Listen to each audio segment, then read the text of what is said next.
Hi, you're back with Devolution Magazine and D-Vlog, and I'm here with nothing short of a British rock royalty, CJ.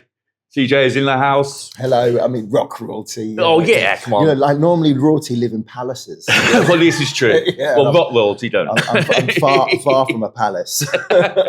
So, in March, we're going to see the release of your new album. Yes. Slots. Yes. Slots. So the title suggests it's a bit of a gamble. Is it a gamble? Yeah, I mean, it's funny because slots has another meaning as well, a sexual meaning. It's got absolutely nothing to do with it. Because like when I instead of people calling my next album Slots, they'd start smirking. No, it's not.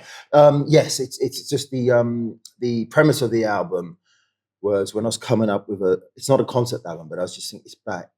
Everyone gambles. Every decision's a gamble, and you gamble on life. And I spoke to my like artists and said, yeah, we call it slots. And then we came up with the whole idea of having the slot machine. And when you eventually do get the physical product, when you open it up, nice, it all makes sense. There's like cards and there's like, lovely poker chips and stuff. And it's just about, I've put many bets on the wrong horses in life. Yeah. Sure. It's kind of, a bit about that. Absolutely, and it's an absolute shit kicker. I love it. It's proper punk rock. It's punk rock, yeah. It's a punk rock record. Do you know what's really nice? It's like most people will know me from the Wildhearts, and the Wildhearts aren't a punk band. We're not a glam band. We're not a rock and roll band. We're not a metal band. We're a band that mixes many different styles together. It was really hard to pinhole the Wildhearts, but we came from that kind of more rock and roll sort of end of things. So my solo stuff has always been punk. But I failed to get recognized by any of the like proper punks or punk websites. This album, they've suddenly realized that I am, my heart is punk, and they've suddenly realized it. But it's only taken about 8 albums. Absolutely. So getting on to the punk thing, I noticed online you've been going back through your vinyl. You got a nice vinyl player. I got a record player. Last Christmas, my first one in over 25 years. I've never been a collector of music. So I've never had a massive vinyl collection or a massive CD collection. And the minute music kind of went digital, for me, it was like, that's perfect because it's less clutter in my house. And I'm not like, whenever I read, like I used to read, I was an avid reader. Ever since my son arrived, I stopped reading books for some reason. I don't know Finding the time? Yeah, time, but I never kept books. Once I finished them, I had to give them away. So I didn't have a collection of books. My girlfriend, my wife, has a massive collection of books. I'm just not a hoarder. So once I finished a book, I had to go on. And the same with music. I like to give away. Digital music was great for me, but I got back into vinyl. Yes, about a year year I saw ago. this. It's quite interesting because you're buying a classic. A favorite album, one a month. I buy one album a month. Everyone was saying, "Oh, you're going to get like the bug," and I just said, "I'm not a collector. I've never collected anything in my life, and I'd rather, if I had the money, I'd rather spend it on a hat than a piece of plastic." But discovering my favorite albums again and hearing them on vinyl for the first time, a lot of them, and through a Valve amp and really nice headphones, it's just been beautiful. Absolutely. So would you say that's played into the writing of this album or listening to all these classics, these formative records? If I had to pick, someone asked me to pick a favorite British band, and it's become The Clash. Yes. All right, The Clash. If I had to pick one British band, it would be The Clash. I was never a Beatles fan. No. I loved The Who. I thought they were revolutionary. I thought what Townsend done with keyboards changed the landscape of music. But if I picked The Clash, and I got given enough rope, and I bought London Calling, and hearing them on vinyl for the first time as well, it just was like, I rip off The Clash quite a lot. I think everyone does. I put my hand up. I rip off the Pixies as well quite a lot. I mean, there's a Honeycrack song called "Go Away," which I just wrote that with a homage to kind of the Pixies. And you can hear it in there if you listen deeply with your eyes shut and fingers in your ears. But it has. I'm definitely. People call my music punk and roll. And I like that title. And I've hit a formula. I hit it on my last album, Split, Mm. and I'm keeping to it on this one. Mm. And for the foreseeable future, Mm. I'm going out in flames. You'll never hear me making it. If I make an acoustic album, I've been kidnapped. It's that word. Yeah. CJ's making an acoustic album. Call the police. Yeah, it's funny you bring up the Clash because there is a Clash cover on your album, isn't there? The Jam. Jam. Yeah. Sorry. Yeah. Yep. The reason why I put the Jam song on there, it's when I first moved back to Britain when I was 15. The only kids at my school who played were Jam fans. Right. So I started playing Jam songs, and that was my first kind of like pretend band. Mm. And it's kind of a nod back to what kind of led me on this journey. I mean, the first band I was massively into was Kiss, and then the Police. Mm. But then obviously jamming with other musicians, playing those songs, Jam songs, it was just like, oh, I'm gonna do this song. It's like, and In the City has got that riff, you know, the Pistols ripped it off. The Jam ripped it off from someone told me, I think it was Montrose, they ripped it off. But it's a classic punk rock riff. That Yeah. It's a gateway to many, many punk songs. Absolutely. And I thought it fitted really well on my album. Absolutely it did, yeah. And there's some, like, I've got to trip you through it. Like the track Kids. Yes. I was listening to the lyrics of that. So is that what tone is that done in? Is What's that? Well, you know, like the tone of words when you say the kids are better than you. It's about growing old. Yeah. It's about, especially like musicians. Yeah. When they get older, I think I mentioned this the other day, like actors, they go into older roles, don't they? A lot of musicians find it really hard getting older. And it's like you get it with I've seen a lot of my friends, you know, colleagues and that from the 90s. The ones who have grown old gracefully don't look like they did 30 years ago. No. You know? Probably don't try to. And they don't. and there's nothing worse than an aging rocker who's kept the same look, worn the same clothes, the same boots. There's nothing wrong in it, but it does show your age. Absolutely. And there's nothing wrong. There's nothing worse than older people thinking they can kick the asses of the kids. You know, that they are the kids. You know, yeah, I play punk rock music. My music is invigorating and it makes your heart beat. But if I was playing it when I was 20, it would be 100 times more invigorating. And it's just realizing that you're getting older. You know, don't try and compete with the youngsters because they're going to outjump you, outfuck you, outrun you, outdrink you. Yeah, and they should because they've got youth on their side. Grow old gracefully, be cool, and, you know, gently slide into man. Your middle age or old age, whatever it is. I'm going to be 60 in 3 years' time. Wow. Why would I be trying to compete with 20-year-olds? It's ridiculous. It's embarrassing. And that's what that song's about. So, and then getting on to another, the single, actually, Baddest Girl in the World. Yeah. Is that a love song for your partner? No, it's a homage to when I moved to London in the 80s when I was a teenager. And I grew up, you know, I spent my formative years, my teenage years growing up in Soho and the West End and all those classic clubs, you know, like the St. Moritz, the Marquee Club, Hippodrome.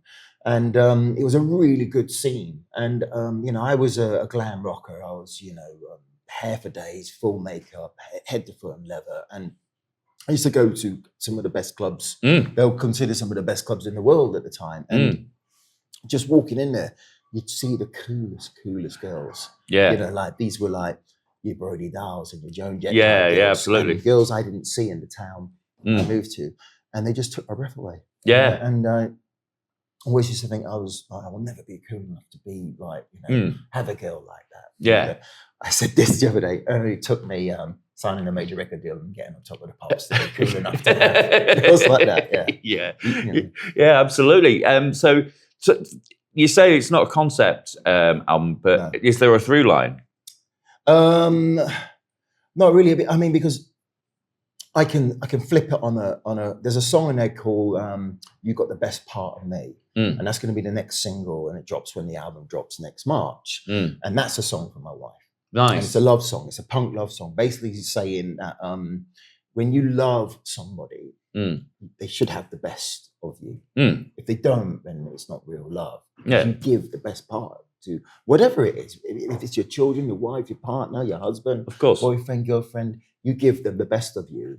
Absolutely. But I can switch it. You go to Bent, which comes before that, that's about someone who really hurt me a really vulnerable time in my life on the week my mother died, right, and let me down in such a way that it was the first song I recorded for this album, and I almost didn't make this album because I was so hurt. It was a combination of my mum passing and this person I considered a friend letting me down in the most hideous way. But I always put my negative or angry emotions into the music. And at the end of Ben, it says, this lady from Poltergeist maybe saying, this house is now clean. She's exorcised nice. the demon. Yeah. And that's how I channel anything negative. So the minute I recorded that song, any feelings I had towards that person were all neutral. And I wish them all the best. And I hope one day they can look at their actions and look at their behavior, and I hope they feel shame, and I hope they can learn from it. And that's all I can wish them. Just learn. Don't treat people like that. It comes round. Always does. Yeah, it comes around. So you've been going out. You've had a few dates recently. Yeah, how they gone? Good. I mean, we were invited to play with Michael Monroe. And, so he was celebrating Hannah Rock's album called Two Steps from the Move, which is my favorite Hannah Rock's album, and it was 40 years old. And back when I was a teenager, I mean, Hannah Rock's were like kind of the band. And, I don't know if people know, viewers will know much about Hannah Rock's, but they were on the verge of becoming a huge deal. Absolutely. And, Vince Neil had their drummer in the car. Yeah. He was drunk, had an accident, and Razzle died. And it kind of stopped Hannah Rock's in their tracks.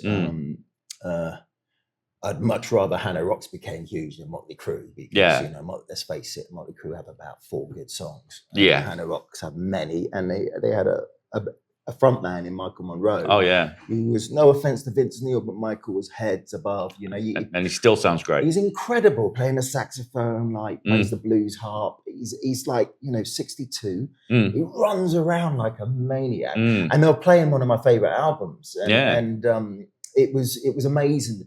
I don't get to play many big stages with my solo band. We're a small outfit, but to get onto some of those bigger stages, I've played those halls many times and sold them out many times at the Wildhearts, but to have my solo band on there was incredible. And I mean, I'm looking at doing hopefully some more supports next year. So I'm talking to the right people, and hopefully I'll grease the right palms and get on tour. we know the game. So are you thinking about festivals tour next summer? I am. I've just got a new agent. I'm hoping to tour this album when it drops officially in March. I'm dropping a brand new album in September. Right. Yeah, which I've started working on. Wow. Now. Yeah, and I'm you're definitely prolific. Yeah, and I've got a Japanese tour in March. Awesome. Yeah, I lost my Japanese deal 4.5 years ago when the Wildhearts were touring in Japan. There was an altercation on stage, not between me, between a member of the Wildhearts and the head of our record label, and it cost me my solo deal. And the fallout from that it has taken me almost 5 years to convince someone in Japan that I'm actually not like that bad. No. I'm a reliable person. I always do my work, and yes, and they've taken a chance on me. So I've just had my best of album released in Japan. I've got Split coming out in January. Nice. And then I go over with my wonderful solo band in March. That's amazing. So my first tour in almost 5 years. Yeah. That's awesome. Yeah, it's incredible. How's the new lineup with the solo band going? Right, I always say new. It's not that new anymore, is it? Well, it's about a year old. As you know, we did our first tour in April. And it's taken me 10 whole years to get the perfect lineup. I've had lots of various members in my solo band. None of them have really worked. Some of them have stayed my friends. The only person who really worked was my bass player, Lee. And he's been with me since 2006. Right. And I finally found a guitar player and singer who I actually have chemistry with. And awesome. You get singers, and they think they can put anyone behind them, and they've got the band, and that's not the case. No, you need chemistry. The reason why the Wildhearts got signed was a couple of reasons. Ginger's songs. He was a front man. I was a sidekick. We had that double guitar thing, that double harmony thing, and the people next to us, we all had chemistry. We were a band. Yeah, absolutely. And that chemistry cannot be bought. can't be auditioned for. No. You know, it is natural. Mm. And I've only had that natural chemistry with 3 other guitarists and singers. So the first one was Ginger, the second one was Willie Dowling, and then the third one is Dino, who's my he is amazing. Just the way he plays, the way he sings, we've got that natural chemistry. That's amazing, yeah. And you know, to be honest with you, he would have been a perfect replacement for me in the Wildhearts. Yeah. Right. Yeah, absolutely perfect. But unfortunately, he's in my band. Yeah, but I always say that, especially when it came to Wildhearts, the sum of its parts. Because I've always thought what you were saying there about the chemistry being true, like absolutely, like the classic Wildhearts combination endured. It's not. I mean, you don't have to be friends. That natural chemistry's got nothing to do. You look at like a lot of bands. Most bands, they hate each other's guts. They've got that. You know, it's that chemistry thing, and it's like, you know, I know Ginger will admit it as well. He doesn't have it anymore. You know, and you know, he might have a version of the Wildhearts, but it's not me on stage. It's not Danny or Scott or Richie. You know, I mean, Richie's like the god of thunder. Oh man, like, irreplaceable. He's an amazing drummer. Irreplaceable. Amazing. You know? Yeah. And I'd like to think, you know, Danny and Scott are irreplaceable. And I'm going to say it. I'm irreplaceable. There's only one Indian punk rocker, and it's me. Yeah, absolutely. I noticed you've been posting some of the Honeycrack memories back up on it. Have you been getting a bit misty-eyed over those days? I love Honeycrack, and they're the only band I'll revisit, purely because we only made one proper album. We're only around for a couple of years. And I loved the band. I was kicked out of the Wildhearts, and Willie approached me about maybe doing something together. So we made some demos. And you know, everyone wanted them. Everyone wanted the band, and we put this band together, and it was the most musical album I ever made. But I was just all of a sudden surrounded by these guys who I came out of a rock and roll band, and I was in the studio with these guys who all knew their way around the studio. All were amazing musicians, all could sing, and I went, I need to be like you to survive. I mean, there's a reason why I can make my own albums now. There's a reason why I don't have a record deal and I can still put albums out and make them cheaply, because I make most of my albums on my own. And if I hadn't been in Honeycrack, there's no way I would have gone down that route. That professionalism. Yeah, but I would revisit Honeycrack tomorrow. But unfortunately, Willie is really reluctant to do it. Yeah. So I have to respect his fair play. You know, and he's off with the choir boys now. Yeah. Is he? Yeah, he plays keyboards with the choir boys. Oh, right. Yeah. So but yeah, no, if Willie comes to his senses, I think next year's the 30th anniversary. Oh wow. If he gives me a ring, well, I know the rest of the guys are up for it. So, awesome. Yeah, I do remember when Honeycrack came out, and it was you just like hit off with a full head of steam. It was all over Kerrang. We had a big record deal, you know. I mean, I was sacked from the Wildhearts, and I signed a huge record deal with Sony, and suddenly realised what it was like when you do have a massive record deal. I mean, the Wildhearts had a big deal, but nothing like what we had on Sony. And well, they treated me like a king. I mean, it was unbelievable. It was just like, and I loved Sony. I mean, it's I always find it really hard when bands slag off their record labels. All right. There's a reason why you're on tour, doing so many tours. There's a reason why you're on a wage. There's a reason why you're in some of the biggest studios in the world, having some of the biggest producers. You know, those horrible record companies were throwing money at you. You know, God damn them for throwing all that money at us. Right. You know, when I was kicked out of the Wildhearts, they were about £1 million in the hole. And it's like this company had invested £1 million. You know? The reason why I'm talking to you today is because of Warner Brothers and Sony. If they hadn't invested in my brand and my bands, I wouldn't have a fan base to sell to. Right now. Absolutely. So absolutely. I thank them.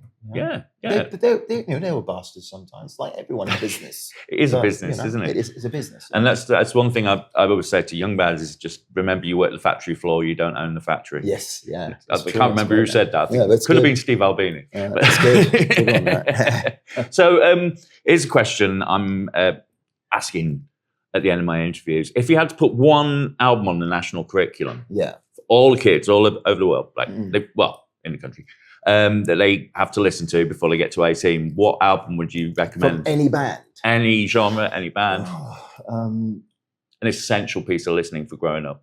Yeah, because I bet people say like the Beatles and shit. You get that a lot. Do you know what? Like, I appreciate the Beatles, and I owned Abbey Road, and I preferred the B-side, but I just they were like a bit wimpy for me. Yeah, me too. And and then I heard The Who, and that kind of like changed it for me. And I was never a Stones fan, but it'll be a Clash album.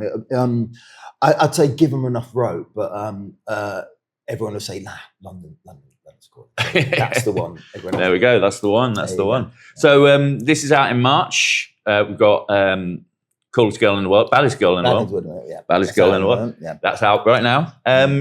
So it's big summer of touring, and you know what? I'm so small now that I was on the verge of like thinking, right. I said to my wife like a week ago, I go, come next summer, I might need to get a day job, just a part-time job to run alongside the music, because I don't play enough shows anymore. I don't sell enough albums to call this a full-time job. And I was like, oh, what can I do? You know, and it's like I've never really had the day job. I've been making music all my life, but I've got quite a few things in the pipeline at the moment. And this single, The Baddest Girl in the World, has opened a few little doors for me. Oh, awesome. So I might not be working in home base just yet. So, That's awesome. That's awesome. Fingers crossed. Well, for the Devolution Magazine, I'm going to say thank you so much for being with us today, CJ. Thank you, and George.